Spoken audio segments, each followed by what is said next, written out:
سندھ کے نئے وزیر سیاحت و ثقافت ذوالفقار شاہ نے ایک اہم بات کی سندھ اسمبلی میں، جس پر سندھ اسمبلی کے ارکان ہنسے یا نہیں ہنسے، لیکن وزیر کی باتوں پر جگہ ہنسائی ضرور ہوئی ہے۔ وزیر نے کہا کہ ہم نے سوات، کاگان، کاران اور ناران جیسی سہولت سندھ میں سیاحت کو فروغ دینے کے لیے گورکھ ہل بنایا ہے۔ گورکھ ہل کی تزئین و آرائش ہم نے بڑی اچھی خوبصورت کی ہے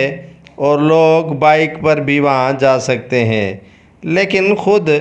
وزیر نے وزٹ تک نہیں کیا کہ گورکھ ہل کے پیسے کہاں خرچ ہوئے اور کس طرح خرچ ہوئے۔ یہ تو پیپروں میں ضرور 21 ارب سے 23 ارب خرچ دکھائے گئے ہیں، لیکن بدقسمتی سے گورکھ ہل پر 1 کوڑی پائی بھی خرچ نہیں ہوئی۔ وزیر نے بات تو کر دی،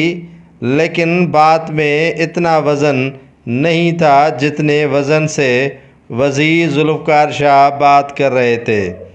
گورکھ ہل جیسی اہم سندھ کے سیاح کا مقام جو حاصل کرنا چاہتا تھا، اسے سندھ حکومت نہیں دے سکی۔ گورکھ ہل کی جو اتھارٹی بنائی گئی ہے، اس کا چیئرمین بھی وہاں کے ایم جمالی کو بنایا گیا، جیسے دودھ کی رکھوالی ایک بلے کو دے دی گئی۔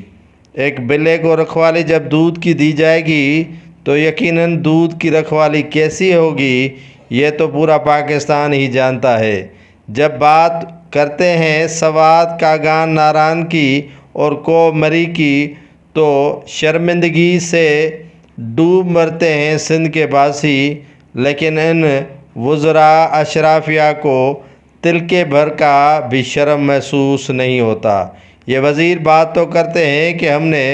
سندھ کو جاپان بنا دیا، سندھ کو پیرس بنا دیا، سندھ کو لندن بنا دیا، سندھ کو امریکہ واشنگٹن ڈی سی بنا دیا، لیکن جب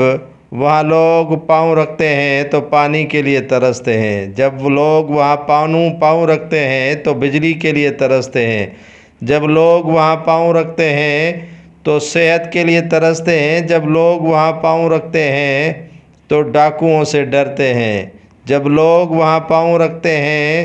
تو وڈیروں کی زیادتی کا شکار ہوتے ہیں اور پولیس کی زیادتی اس سے ڈبل ہوتی ہے۔ یہ وزیر کس منہ سے بات کر رہے ہیں کہ سندھ کو ہم نے پیرس بنا